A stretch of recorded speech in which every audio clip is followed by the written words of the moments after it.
Hey, what's up? This is Nergal from Behemoth, and you're watching Loudwire. Enjoy it.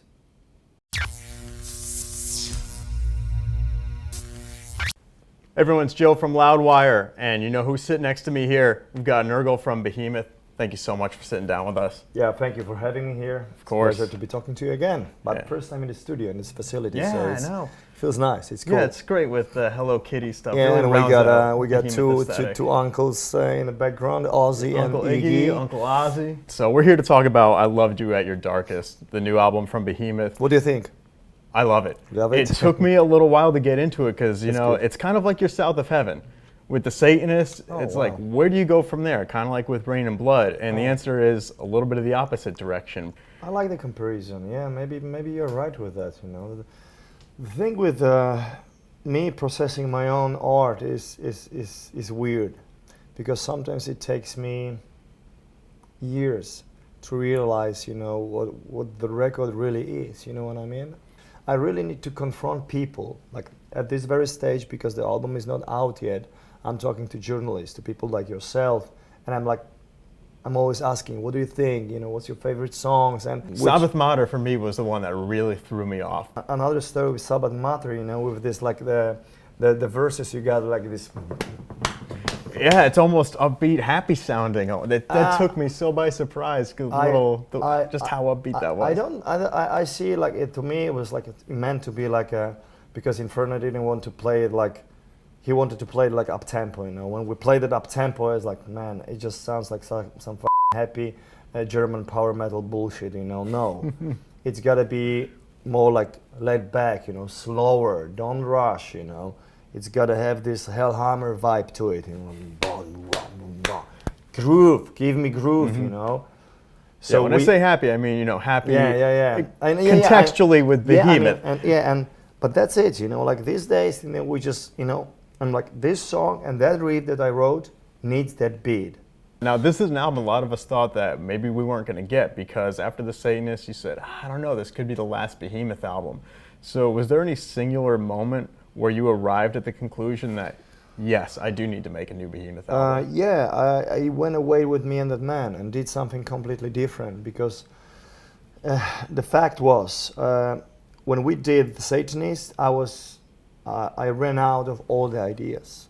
Literally, all there was all I could afford with these hands and this head. And it wasn't me teasing the crowd. Oh, that might not be the next record. That's how you felt. I just felt that way, and the moment I came out alive from my, near-death experiences with leukemia, with the cancer, so I think I literally saw the end of the road. Now, you mentioned Me and That Man, which I want to return to, because that was more of a dark folk acoustic project, and you could hear some of those elements creeping in, especially on songs like Bartzabel, and you're doing some clean singing. Bingo. Kind of like Korthon, you know, in Bathory, where it's not perfect, it's about the texture of the vocal. Yeah, it's a texture, and it's the honesty of the message that you're bringing, you know. This is the tool I have, you know. It's imperfect, but it's utterly genuine. And then I remember like the first jams I had with John Porter. I wasn't planning to be singing. I was like, nah, I'm too shy. I'm not shy, but I'm too shy for that, okay? And then John goes like, oh, he's old.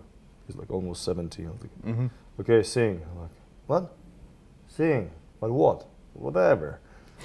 You know what I mean? It's like, stop tuning the guitar. Just f***ing play. Sing what you feel. Yeah, like, and that kind of, that was pretty enlightening. It was like, hey, this is way more important in rock music than this.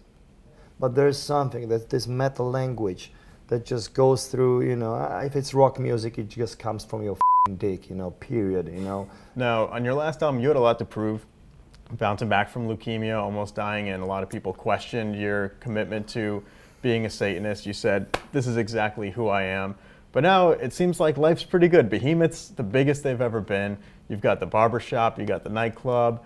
Life seems pretty good. So what are you exercising here on I Loved You at Your Darkest? Where does the venom and the anger still come from for you? Well, the fact that life is awesome, does not mean that I lost my. Rage, intensity. No, it's just I really think it's all about.